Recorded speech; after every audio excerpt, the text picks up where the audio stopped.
Hello guys, welcome back to my YouTube channel.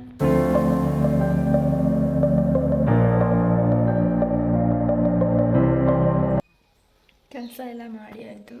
ಇನ್ನು ಇವತ್ತು ಮಧ್ಯಾಹ್ನ ಸ್ಪೆಷಲ್ ಟೊಮೆಟೊ ಸಾರು ಮಾಡಬೇಕು. ಆಮೇಲೆ ಇವತ್ತು ಬೆಳಗ್ಗೆ ಪಚ್ಚೆಸರಿತ್ತು, ಹಾಗೆ ಪಚ್ಚೆಸರ ಸಾರು ಮಾಡಿದೆ. ಪಚ್ಚೆಸರು ಬೇಯಿಸಿದ ನೀರಿತ್ತಲ್ಲ ಅದನ್ನು ಒಗ್ಗರಣೆ ಹಾಕಿ ಪಚ್ಚೆಸರು ಸಾರು. ಆಮೇಲೆ ಏನೇನಿದೆ ವೆರೈಟಿ ಅಂತ ನಿಮಗೆ ತೋರಿಸ್ತೀನಿ.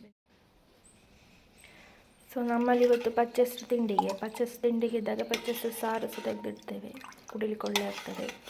ಇದಕ್ಕೆ ಹುಳಿ ರಸ ಹಿಂಡಿ ಚೂರು ಪಚ್ಚೆಸರು ಹಾಕಿದ್ದೇನೆ ಟೇಸ್ಟ್ ಬರಲಿಕ್ಕೆ. ಆಮೇಲೆ ಬೆಳ್ಳುಳ್ಳಿ, ಕರಿಬೇವು ಸೊಪ್ಪು, ಒಣಮೆಣಸು ಹಾಕಿ ಒಗ್ಗರಣೆ ಹಾಕಿದರೆ ಪಚ್ಚೆಸರು ಸಾರು ರೆಡಿ.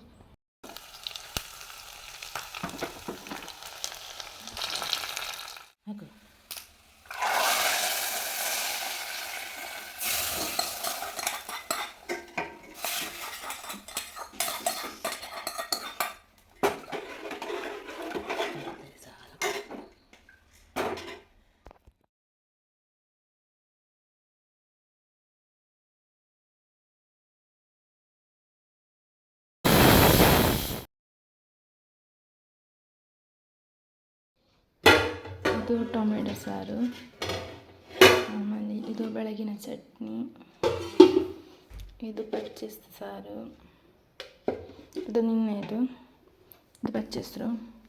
ಆಮೇಲೆ ಹಪ್ಪಳ ಇದೆ, ಆಮ್ಲೆಟ್ ಇದೆ. ಸೊ ನಾನು ಬ್ಲಾಗ್ ಇಲ್ಲಿಗೆ ನಿಲ್ಲಿಸ್ತೇನೆ, ಯಾಕಂದರೆ ಚಾಯ್ ಕುಡಿಯೋ ಟೈಮಲ್ಲಿ ಬ್ಲಾಗ್ ತೆಗಿಲಿಕ್ಕೆ ಆಗಲಿಲ್ಲ. ಸೊ ಇಲ್ಲಿಗೆ ಸ್ಟಾಪ್ ಮಾಡ್ತೇನೆ. ಸಿಗೋಣ.